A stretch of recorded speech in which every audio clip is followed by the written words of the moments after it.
Those reporting there. To discuss this, let's bring in David Katz, a political and legal analyst and former U.S. attorney in Los Angeles during the Reagan administration. David, welcome to the program.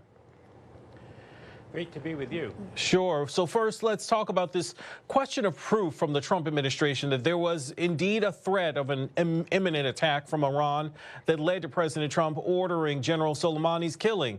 Does the president even need to show proof, or is that just Democratic posturing?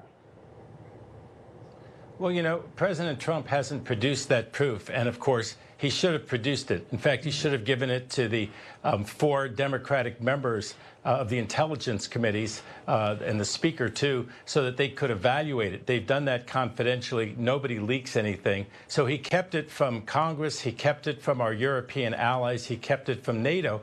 And, you know, the irony of this situation is that President Trump has now done something that weak Iran could never do. Iran could never push the U.S. out of Iraq. It could never push the oil companies out of Iraq. And yet they've pushed Chevron out. They're about to push us out, it looks like. And, you know, we put a lot of blood and treasure into going into Iraq. And whether somebody believes it should have been done or not been done, it made no sense to assassinate the highest general over there in Iraq. I mean, if it was really important to assassinate him, at the very least, they shouldn't have done it in Iraq, because now we're in the middle of this war with Iran in Iraq. And if you were an Iraqi legislator, would you want this? Would you want this war happening in your country? No, they're going to tell us all to get out, but they can never get Iran out. They can get us out. They can never get Iran out, and the spoils of Iraq will go to Iran and Russia. Great job, President Trump. But you say great job, but there are a lot of people, especially Democrats, who say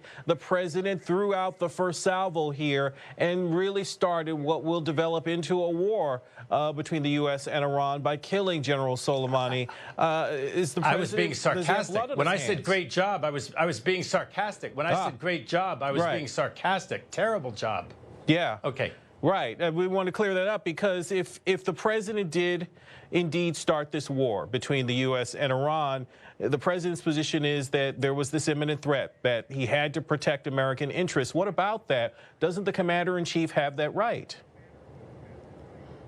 Well, he's got to produce that proof if it really is so. That's what I was saying. Yeah. There's a process by which he's supposed to present that proof. But the president claims that Republicans and Democrats on the Intelligence Committee. He's supposed to produce that proof. He's never produced it. This is like the WMD all over again. This looks like wag the dog, Derek. This looks like the timing had nothing to do with an imminent threat from Soleimani. It had everything to do with the imminent threat of the impeachment trial against Trump. And that's extremely troubling. This president may be in trouble, but you know what? He's got to deal with the impeachment trial and the Republican moderate senators on his own, not drag us into something close to World War III.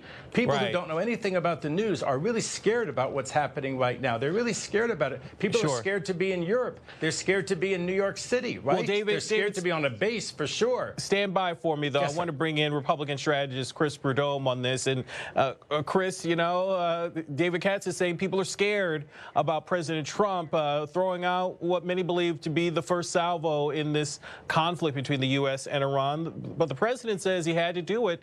There was an imminent threat. What do you say? I absolutely agree.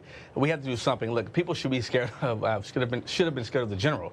The president had to make a bold decision, and it's time that we start taking leadership action and making decisive decisions ourselves. We have to eradicate these individuals who are doing wrong in the world and who are causing terroristic acts. And that's what President Trump has done. The reality is, at the end of the day, he killed a general who has killed massive amount of people, who has caused terroristic acts and threats across the world. This is a scary individual who is now gone, who is now eradicated. It's too bad. It is what it is. But now, Chris, if there's no proof, if there is no proof, if it turns out the president just acted unilaterally, many believe because he wanted to change the conversation from impeachment. No proof against what? No proof that there was some imminent threat being produced by General Soleimani.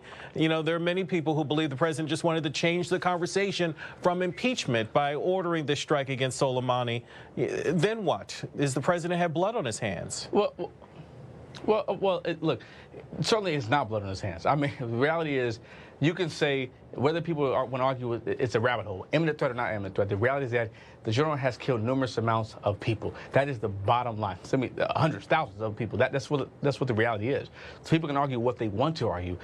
The reality with the Democrats, what this comes down to is, do they want?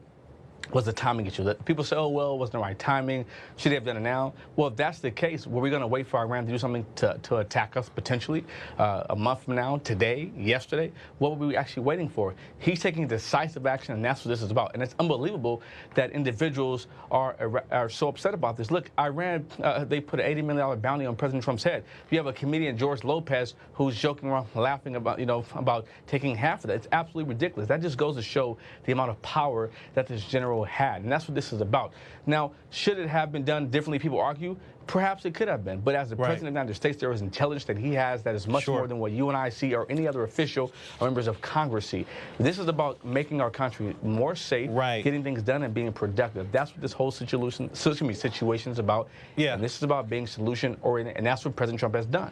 All right, David Katz, I'm going to let you have the last word on this. I mean, this all may be a moot point now that we're getting this report that Iraq has now struck, or Iran has now struck an Iraqi target, killing, or at least targeting U.S. forces in Iraq. I mean, are we talking about what many believe to be the start of a war here? Well, I don't mourn this General Soleimani at all. The point is to think through the consequences of an action like this to kill him in Iraq. And that was something that President George Bush, never did. He was very zealous about Iraq. He was zealous about controlling Iraq, but he never thought that he should take out this general. So my thoughts and prayers are with the service members who are under attack right now. Of course, that's who we are concerned about over here. But the reality is that Trump has made them less safe, not more safe over there. And really what we ought to be doing is we ought to be trying to sign back onto the nuclear treaty with Iran. That's what we really ought to be doing. But that's not what Trump's going to do. Chris Prudhomme, thanks for joining me. More on this discussion for sure in the days ahead. Coming up, Venezuela, opposition leader Juan Guaido making